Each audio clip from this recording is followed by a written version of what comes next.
Es posible que una inteligencia artificial mire el caótico plano de una máquina compleja y comprenda instantáneamente su propósito con la misma intuición que un ingeniero humano que lleva décadas en la profesión. Es una pregunta tremenda. Pues un saludo muy cordial y cálido a todos los oyentes que se unen a la inversión profunda de hoy. Bienvenidos a este espacio donde desgranamos las investigaciones que de forma silenciosa pero imparable están moldeando el mañana. Ujú.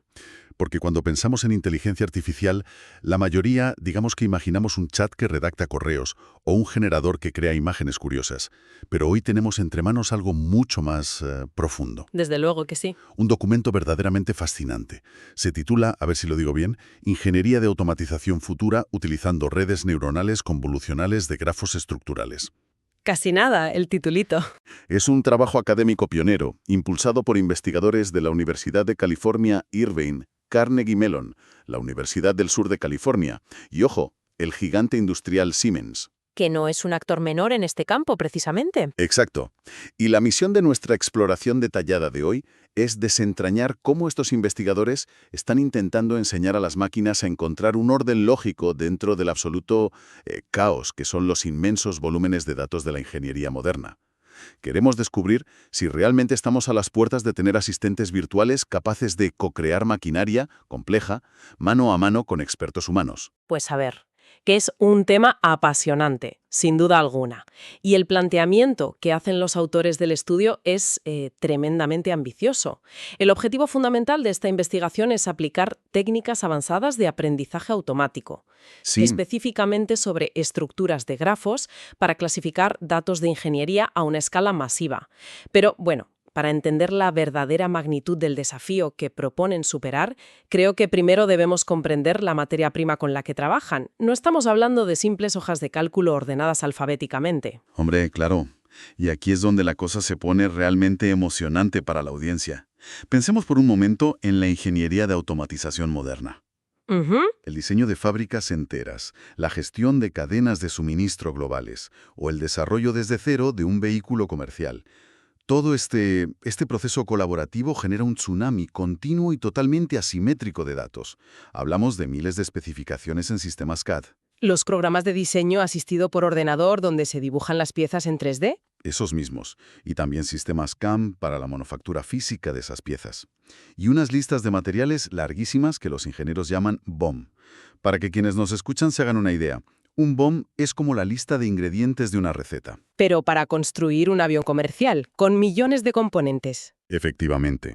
Y la visión idílica de la industria actual es que todos estos datos dispares se conecten en gigantescos grafos de conocimiento.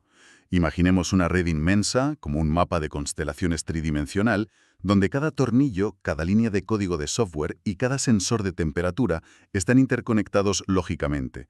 O sea, suena a ciencia ficción hecha realidad.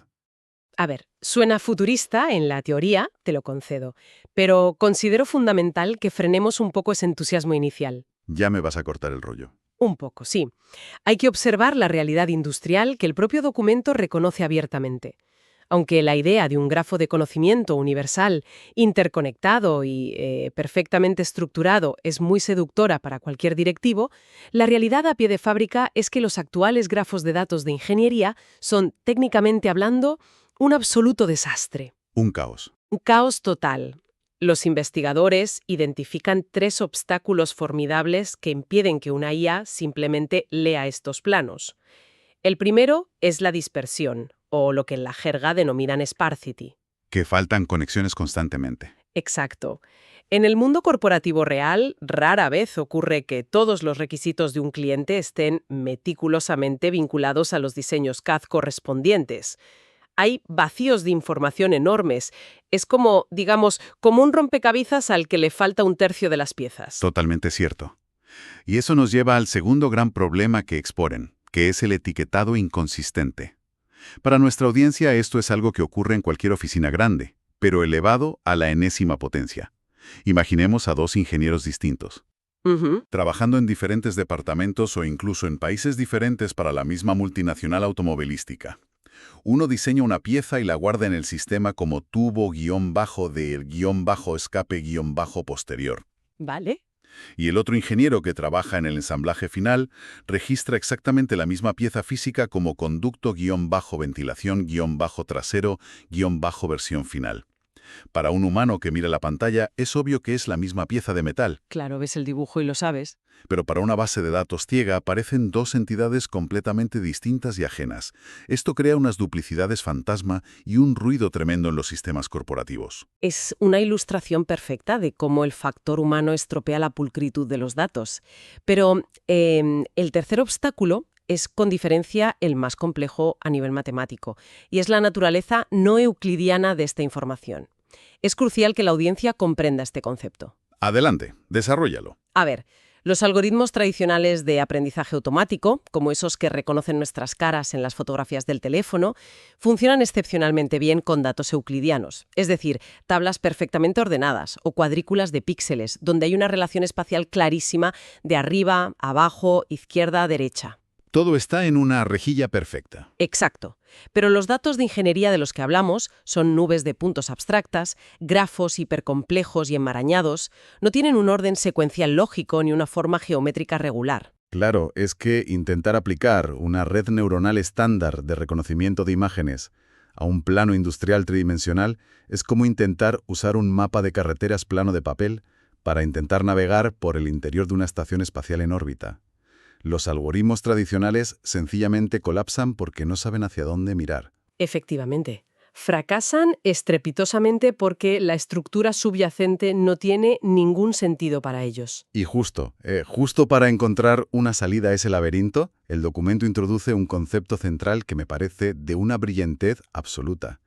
Es el levantamiento funcional, o lo que en inglés llaman functional lifting. Un término clave en este análisis. Vamos a detenernos a definir esto con cuidado, porque es la piedra angular de toda la investigación.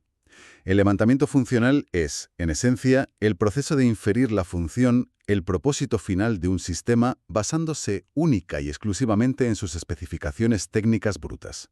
Es decir, geometría, código, sensores. Eso es, lograr que una máquina mire la geometría de un bloque de metal y deduzca sin ayuda humana para qué sirve todo ese conjunto.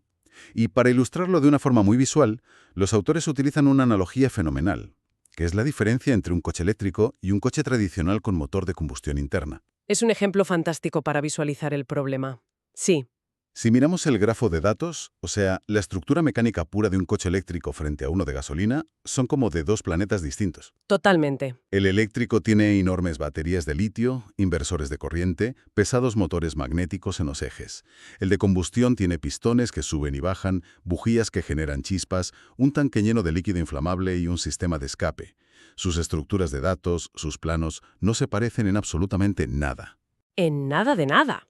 Y sin embargo, si damos un paso atrás, ambos vehículos cumplen exactamente la misma función en el mundo real: transportarnos por una carretera a 100 km por hora. El levantamiento funcional busca precisamente esto, que la inteligencia artificial entienda ese propósito final, esa función. Independientemente de lo radicalmente distinta que sea la estructura interna. Exacto. Y si lo pensamos, esto tiene unas implicaciones brutales para quienes nos escuchan.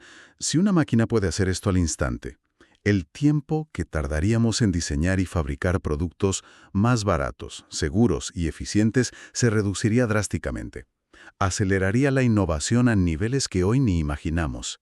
A ver, el concepto, a nivel teórico y de innovación, es incuestionablemente válido. Pero, ya veo venir el pero. Pero aquí es donde mi lado analítico me obliga a ser sumamente crítica con la metodología actual. La realidad es que, a día de hoy, este levantamiento funcional lo realizan los ingenieros de forma manual, tirando de años de experiencia. Un experto mira un diagrama y dice, vale, esto con estas válvulas y esta bomba es claramente un circuito de refrigeración. Claro, el ojo humano. El ojo entrenado. Pero hacer esto a escala industrial para cada pequeño componente es dolorosamente lento y prohibitivamente caro. Ahora bien, el documento que analizamos hoy propone automatizar este proceso mediante un enfoque semisupervisado, agrupando estructuras que se comporten de forma similar. Lo cual es un avance gigante. Sí, pero hay una fricción inherente en su propio planteamiento que no podemos obviar.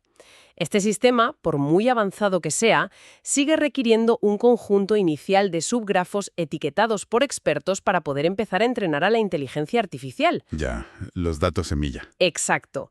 Esto significa que el factor humano, que es costoso, lento y profundamente propenso al error, sigue siendo el cuello de botella inicial en el embudo. La máquina no aprende por arte de magia de la nada. Necesita que un humano le dé masticados, verificados y etiquetados los primeros ejemplos. Es una limitación muy justa de señalar, desde luego. Y es verdad que todavía no tenemos magia pura. Pero también hay que reconocer el mérito de los investigadores. Una vez que el sistema logra aprender de esos ejemplos iniciales que mencionas, la arquitectura matemática que proponen para automatizar todo el resto del trabajo es una auténtica obra de arte de la ingeniería informática. Es robusta, sí. Estamos hablando del corazón del estudio, la arquitectura SGCNN, la red neuronal convolucional de grafos estructurales. Me encantaría que destripáramos esta solución técnica para la audiencia, porque no es una caja negra incomprensible. Consta de 3 fases principales que están maravillosamente orquestadas. Empecemos por la primera, entonces. Venga, la primera fase es la agregación de nodos vecinos. Básicamente, para que el sistema entienda qué es una pieza, primero necesita entender el contexto en el que vive esa pieza. Para ello, el algoritmo explora el vecindario de un nodo. Lo hace combinando 2 estrategias. Búsquedas en anchura y en profundidad.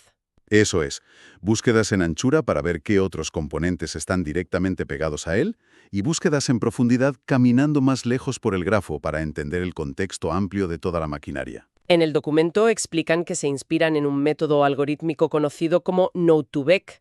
Y para que la audiencia visualice ese concepto de Node-to-Vec sin entrar en matemáticas muy densas, imaginemos que a alguien le sueltan con los ojos vendados en medio de una ciudad desconocida y le piden que averigüe en qué tipo de barrio está. Me gusta esta analogía, que sería la búsqueda en anchura.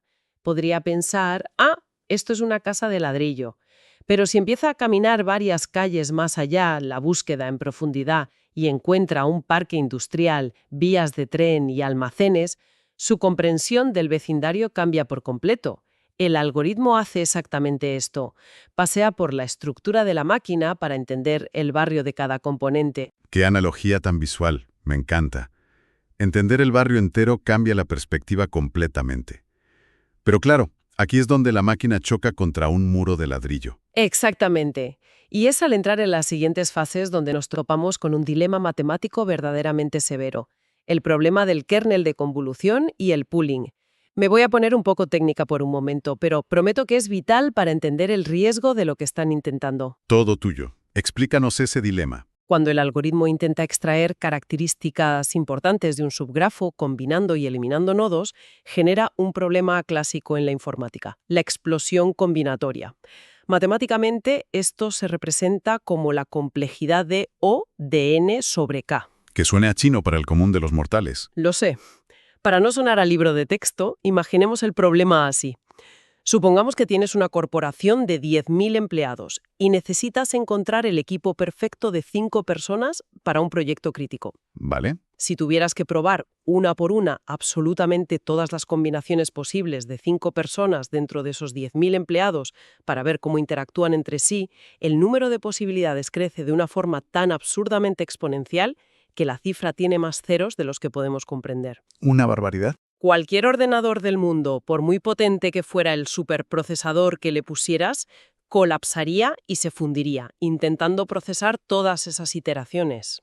En el procesamiento de grafos, evaluar todas las combinaciones de nodos es un callejón sin salida computacional. Y justo ahí, al borde del colapso informático, es donde entra al rescate la solución de los investigadores. A ver, ¿cómo la defiendes? Para evitar que los servidores echen humo, implementan un algoritmo de reducción, lo que en el argot del Machine Learning se conoce como pooling o downsampling. En lugar de ser brutos de intentar calcular absolutamente todas las combinaciones posibles, el sistema hace algo extremadamente astuto.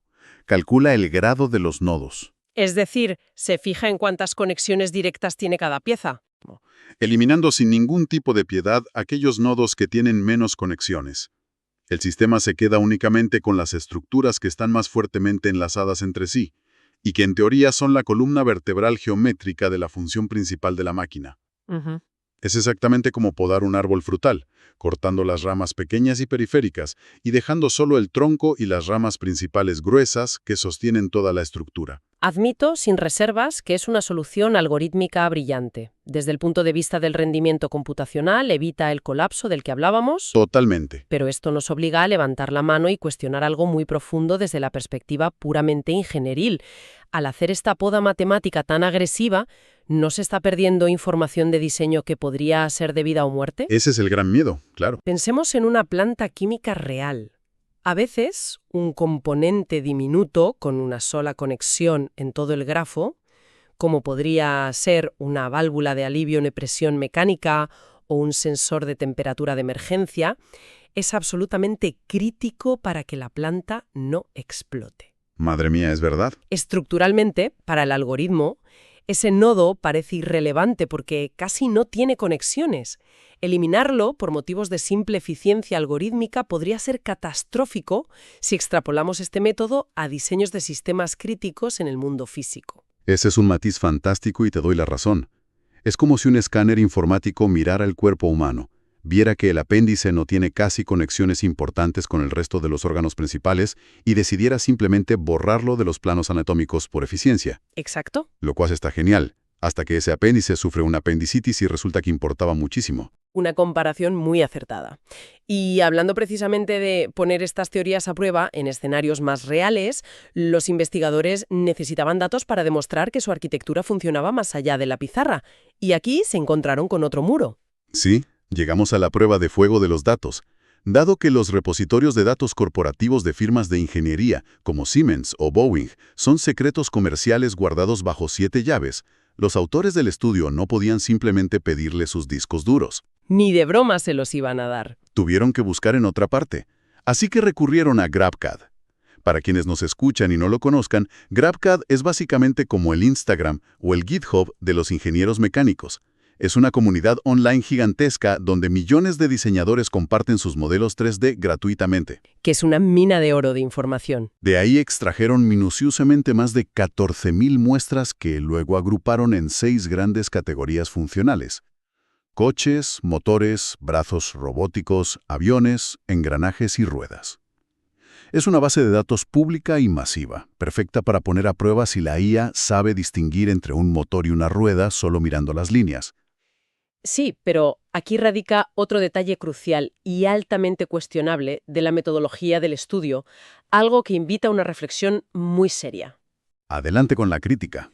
Si analizamos con lupa cómo procesaron esa información, vemos que los investigadores no se limitaron a introducirle a la máquina los datos de ingeniería puros, como la geometría, los grosores o las conexiones mecánicas. No, Decidieron deliberadamente mezclar esos datos físicos objetivos con metadatos sociales extraídos de la plataforma. Hablamos de incluir en el algoritmo los comentarios de los usuarios, las etiquetas descriptivas puestas arbitrariamente por el autor del modelo y hasta la cantidad de me gusta que recibía un diseño en la web. sí, los metadatos. Y esto me genera una duda enorme.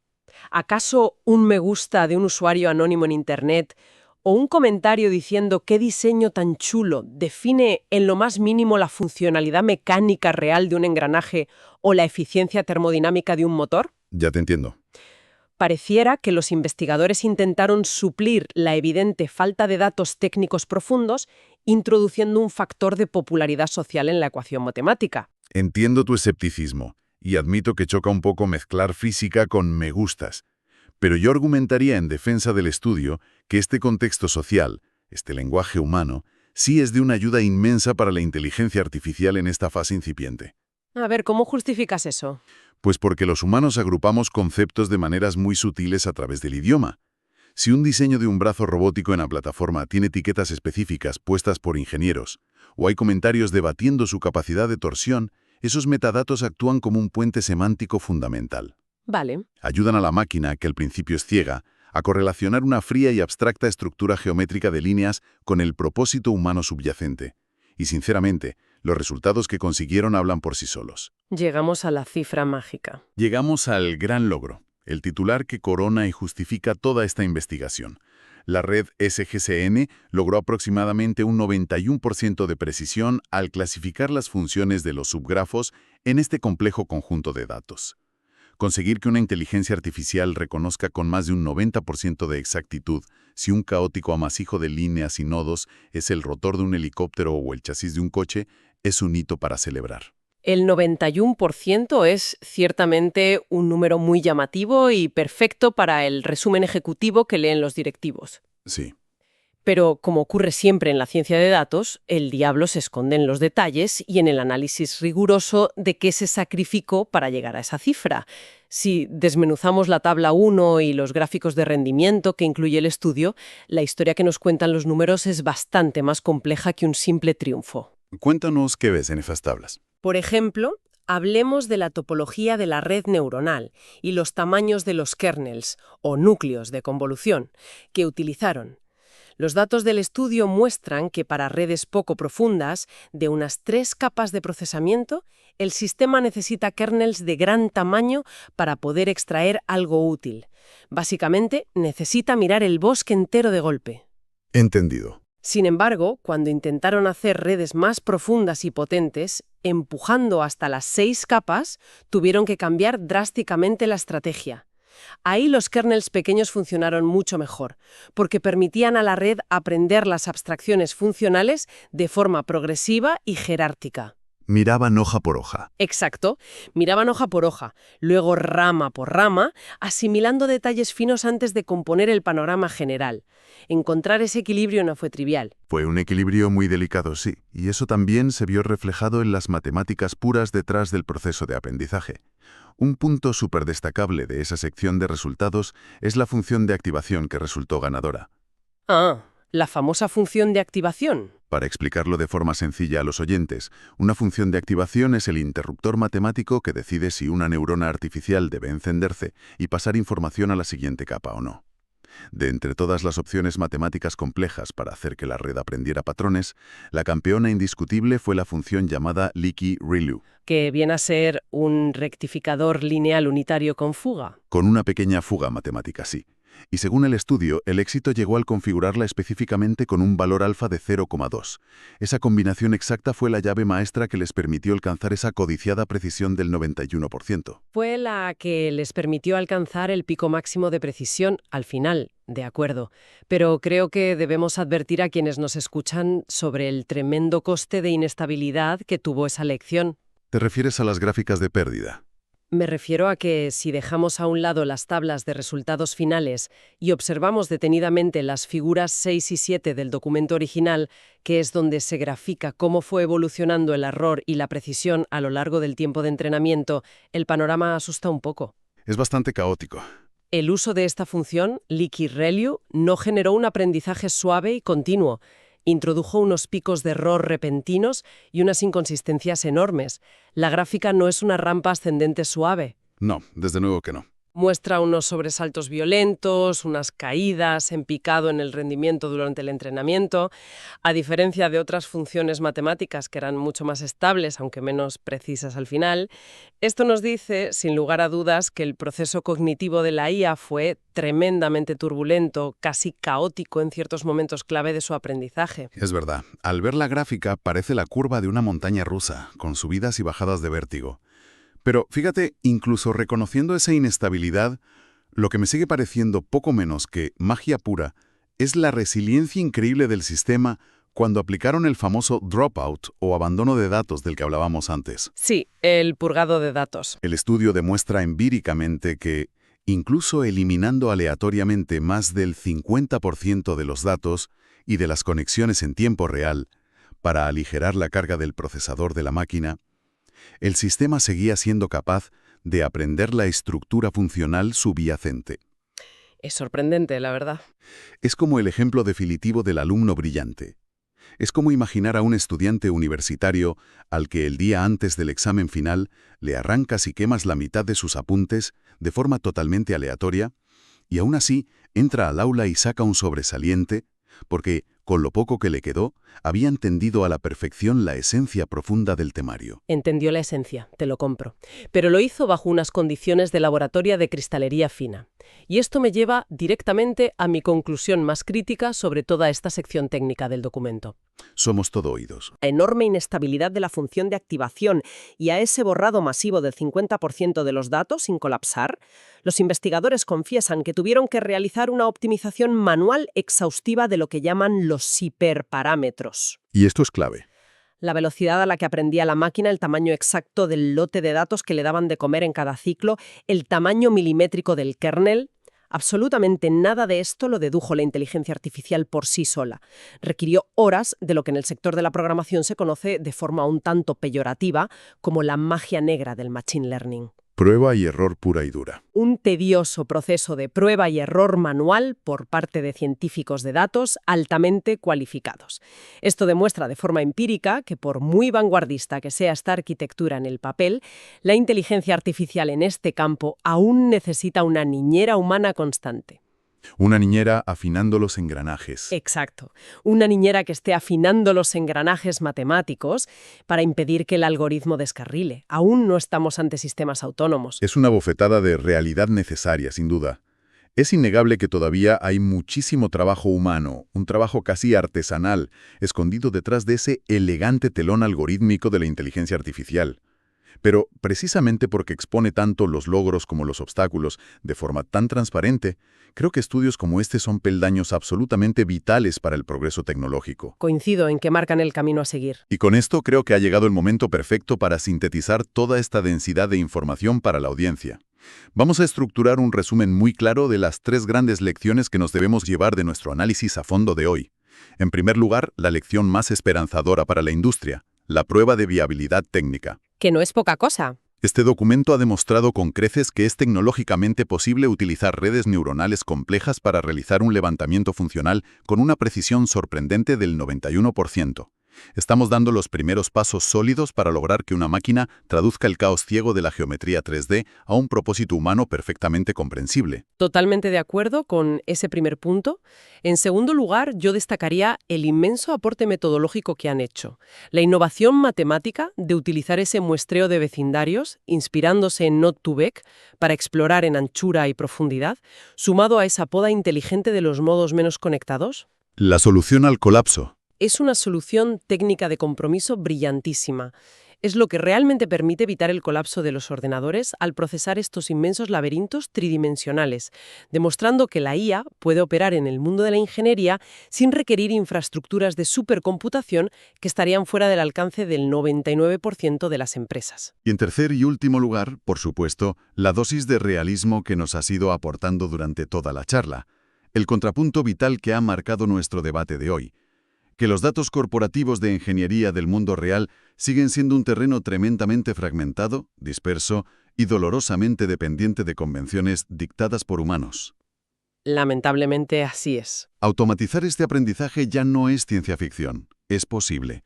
Pero afinar estos algoritmos para que no fallen en el mundo real sigue siendo hoy por hoy un arte complejo y manual, no un proceso mágico de un solo clic. Un resumen perfecto. Y para cerrar nuestra exploración de la investigación de hoy, me gustaría lanzar una última reflexión al aire. Un pensamiento provocador para dejar a nuestros oyentes dándole vueltas al tema mientras continúan con su día. A ver qué nos traes. Si aceptamos a la luz de este estudio que a día de hoy ya somos capaces de entrenar a una red neuronal para que mire un laberinto geométrico caótico de miles de piezas metálicas y logre comprender perfectamente cuál es su función final en el mundo, pregunto yo, ¿qué impedirá que, el día de mañana, invirtamos por completo la flecha de ese proceso? Invertir el proceso. Es decir, imaginen darle a la inteligencia artificial simplemente una función en texto puro. Por ejemplo, teclear. Necesito que crees algo que regule la presión de un gas a 3000 grados centígrados dentro de una turbina y dejar que sea la propia máquina la que invente, desde un lienzo en blanco, estructuras de ingeniería totalmente alienígenas, optimizadas de formas que a la mente de ningún ingeniero humano se le habrían ocurrido jamás. ¡Wow! Si hoy la máquina ya es capaz de entender la función a partir de la forma geométrica, yo creo que muy pronto será capaz de dictar nuevas formas geométricas a partir de la función. Qué pensamiento tan increíblemente potente. Y, si somos sinceros, a la vez ligeramente intimidante para cerrar. Es la definición más pura de un cambio de paradigma en la historia de la invención humana. Pasar de descubrir a crear directamente. Así es. Muchísimas gracias a toda la audiencia por dedicarnos su tiempo y acompañarnos en este análisis tan detallado, técnico y profundo sobre el futuro de la ingeniería automatizada. Ha sido un viaje fascinante desde el desastre organizativo de los datos corporativos hasta las complejas fronteras matemáticas de las redes neuronales de grafos. Gracias por acompañarnos. A todos los que nos escuchan, les invitamos a mantener siempre la curiosidad muy despierta frente al ritmo vertiginoso y a veces turbulento al que avanza la inteligencia artificial.